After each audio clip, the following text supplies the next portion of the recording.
Ouça agora uma palavra de Deus para o seu coração, com o pastor Ismael Mendes. Amados, esta palavra hoje não é da minha parte. Hoje eu esqueci de falar que nós estamos aqui no movimento tão bacana de Deus, mas hoje nós temos o privilégio, a honra, de receber uma rica palavra do nosso amado irmão, pastor Fábio Ferreira, da Igreja Batista Nova Jerusalém. Que o Senhor esteja contigo, meu irmão, e te use hoje poderosamente em nossas vidas, em nome do Senhor Jesus. Obrigado, pastor Ismael. Boa tarde a todos os nossos queridos ouvintes. Que o Senhor continue com as mãos estendidas sobre a sua vida, produzindo na sua vida aquilo que for desejo do seu coração. E eu quero crer que os desejos do seu coração estão alinhados à vontade de Deus, para que todos eles possam se cumprir na sua vida. Eu gostaria de compartilhar um texto da palavra de Deus para os nossos corações, que está no Evangelho de Lucas, no capítulo 13, a partir do verso 6. É um texto conhecido e que vale a pena a gente trazer algumas palavras sobre esse contexto para refletirmos naquilo que Deus quer falar aos nossos corações. O texto diz: Então Jesus proferiu a seguinte parábola. Certo homem tinha uma figueira plantada na sua vinha, e vindo procurar fruto nela, não achou.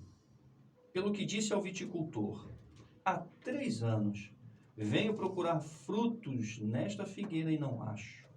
Pode cortá-la, porque ela está ainda ocupando a terra inutilmente. Ele, porém, respondeu: Senhor, deixe ainda este ano até que eu escave ao redor e lhe ponha estrume. Se vier a dar fruto, bem está. Se não, mandarás cortá-la. Esse é um texto em que a palavra do Senhor foi direcionada para a reflexão daqueles que estavam ouvindo. Quando a Bíblia fala sobre parábolas, a Bíblia está falando sobre alguns assuntos simples, corriqueiros, que Jesus usava como exemplo para poder fazer as pessoas entenderem o que ele tinha para falar ao coração das pessoas. Jesus usava as parábolas para que pudesse ter uma dimensão de entendimento. Os discípulos uma vez perguntaram para Jesus por que o Senhor fala com eles por parábolas. E Jesus disse: olha, a eles eu tenho que falar com parábolas, para ver se eles alcançam o entendimento de uma palavra espiritual. Mas a vocês é dado conhecimento. Então, há uma diferença entre ter intimidade com o Senhor e conhecer a sua palavra e aplicá-la na sua vida, daqueles que apenas tentam entender o que está sendo dito pelo Senhor, e Jesus tem que usar essas palavras simples. Vale a pena destacar em dizer que as palavras simples das parábolas não quer dizer que não tinha ensinamento, e muito menos profundidade daquilo que Jesus queria passar para aqueles seus ouvintes. E a parábola, ela tem sempre uma mensagem além da que está escrita. As parábolas que Jesus trazia, era trazendo sentido corriqueiro do dia a dia que aquelas pessoas viviam, e Jesus queria com essa palavra trazer uma mensagem específica, e eles entendiam muito bem quando Jesus usava as parábolas, eles entendiam o que Jesus queria passar com essas mensagens. Por exemplo, nós vamos ver no Evangelho aqui de Lucas, no capítulo 10, a partir do verso 25, quando Jesus traz aquela parábola falando sobre, a Bíblia intitula sobre o bom samaritano. Quando Jesus falava daquela parábola de um homem que descia de Jerusalém e estava indo para Jericó, e os salteadores o roubaram e o espancaram e deixaram ele meio morto. E então veio o sacerdote, viu aquele homem naquela situação, passou de largo. Depois então veio também um levita, viu aquele homem naquela situação, também passou distante.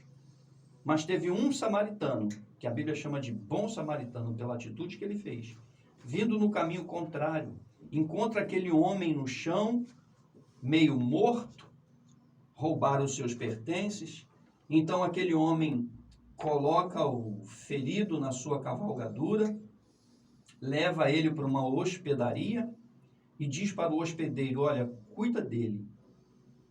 Cuida dele. Jesus colocou, ou o samaritano colocou azeite e vinho nas feridas e disse para o hospedeiro: cuida dele, até que eu volte. Se nós formos dar nome aos personagens desta parábola, que foi exatamente o que Jesus fez, Jesus estava dizendo: olha, o homem, por causa do pecado, ele saiu do lugar da bênção, que é considerada Jerusalém, lugar da bênção, cidade alta.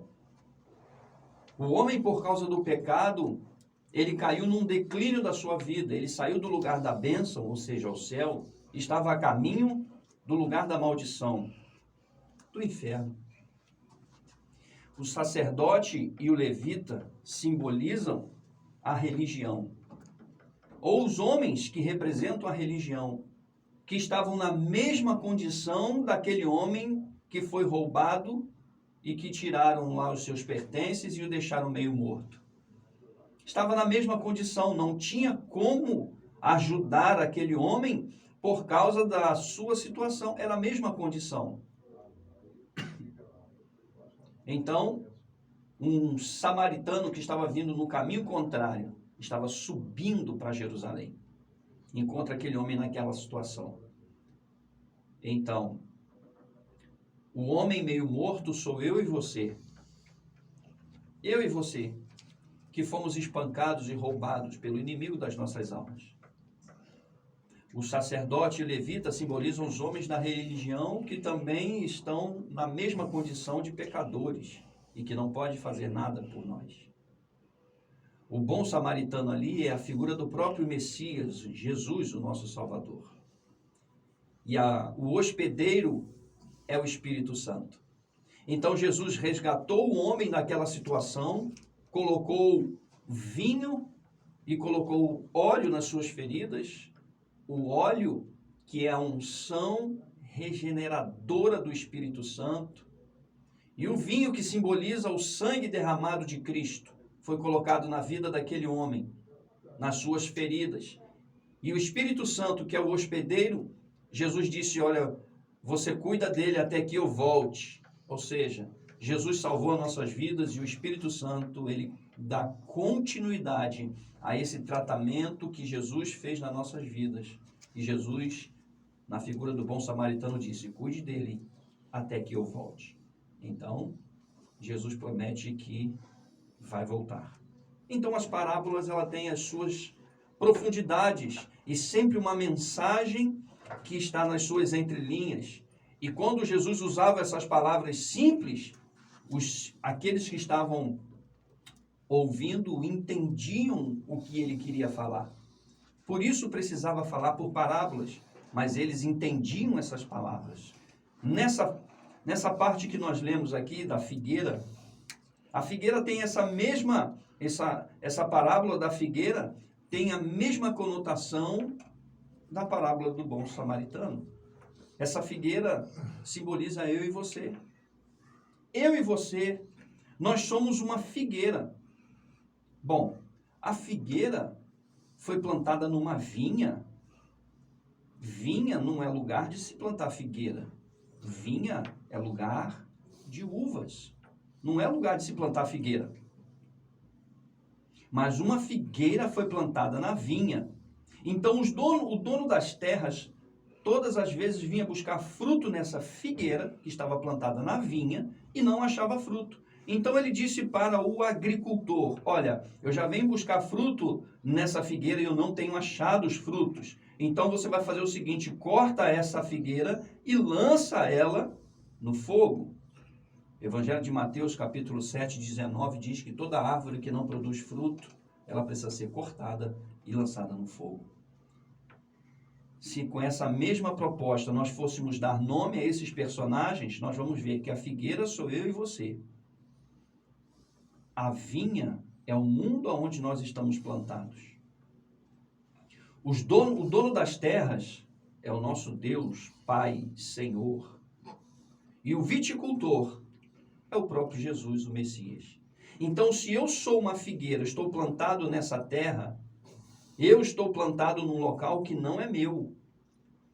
Mesmo que eu esteja plantado neste local que não é o meu, porque nós não somos daqui, nós somos do céu, mas o Senhor nos plantou neste lugar. Então, mesmo que nós estejamos neste lugar que não é o nosso, mas foi o Senhor que nos plantou, nós precisamos produzir frutos neste lugar. A parábola diz que a figueira foi plantada nessa vinha. Então nós não somos daqui, mas nós fomos plantados aqui. Porque o dono da terra, ele está vindo até as nossas vidas para buscar frutos em nós. E se nós não produzirmos esses frutos para o dono da terra, nós estamos correndo sério risco. E ele disse para o viticultor, para o agricultor, olha, eu já estou buscando fruto nessa figueira e não estou achando. Então, por que ela está aqui de forma inútil? Meus amados, eu preciso falar isso porque é um chamamento do Senhor para nós. Nós precisamos produzir frutos, frutos para o Senhor. A Bíblia vai dizer para nós que uma pessoa, quando recebe Jesus como Salvador, ele precisa produzir frutos dignos de arrependimento. Alguém que vivia uma vida totalmente longe do Senhor Jesus, mas que agora se converteu a Jesus, a Cristo Jesus, então ele precisa produzir frutos de alguém que realmente mudou a sua vida. Porque o dono da terra vai procurar esse fruto em nós. E se não achar esse fruto em nós, a ordem que ele está dizendo é: corta. Corta. Mas Jesus, como nosso Messias, o nosso Salvador, ele disse para o dono das terras assim: deixe que eu ainda escave a sua raiz, deixe que eu venha colocar ali alguns produtos para fazer com que fortifique esta raiz, para que ela então possa produzir. O texto vai dizer: deixa ainda este ano até que eu escave ao redor dela e ponha nela estrume. Se vier dar fruto, bem está, se não, mandarás cortar. Então Jesus ainda está nos dando uma grande oportunidade para que a gente possa produzir frutos para o Senhor. Porque a ordem para a árvore que não produz fruto é que seja cortada e lançada no fogo. Se nós fôssemos perguntar para todos os nossos ouvintes agora: você quer ir para o fogo consumidor? É óbvio que ninguém quer ir. Mas a segunda pergunta, que está intimamente ligada com essa primeira: que tipo de fruto você está dando? Ou será que você está dando fruto para que você não seja cortado e lançado nesse fogo? A palavra que eu deixo para a nossa reflexão nessa tarde, queridos, é que, primeiro, as parábolas de Jesus têm muitos ensinamentos. Segundo, nós precisamos ser os personagens dessas parábolas. E terceiro, e muito especial, na parábola da figueira, nós precisamos estar plantados nessa terra, ainda que não somos dela. E mesmo aqui precisamos dar frutos, que são frutos que vão agradar o nosso Senhor. Reflita sobre a sua vida. Reflita sobre o que você tem feito da sua vida. Como tem sido o seu procedimento no dia a dia. Como você trata a sua família, os seus filhos, a sua esposa. Quem é você em meio à sociedade? O que falam de você onde você trabalha? Quem é você na igreja onde você congrega? Que tipo de fruto você tem produzido? O Senhor está de olho. E se nós não produzirmos frutos, o Senhor pode mandar cortar. Nós vamos orar nesse instante pedindo ao Senhor das nossas vidas que nos abençoe. Pai, em nome de Jesus, nós pedimos uma bênção toda especial para as nossas vidas e para a vida de todos os nossos ouvintes. Nós pedimos que o Senhor esteja com as mãos estendidas e que possamos, ó Pai, produzir esses frutos que são para o Senhor. Mostrar com a nossa vida e a produtividade da nossa vida que nós somos do Senhor Jesus.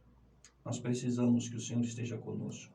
Precisamos da ação e da unção do Espírito Santo. Precisamos do mover do Senhor nas nossas vidas. Mas também precisamos, ó Deus, do toque irresistível do Espírito Santo, que nos convence do pecado, justiça e juízo.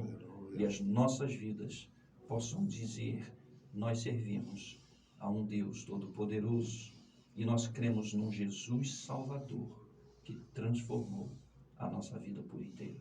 Que Deus abençoe a sua vida, meu querido ouvinte. Que a graça do Senhor seja permanente sobre você. Em nome de Jesus, Deus te abençoe.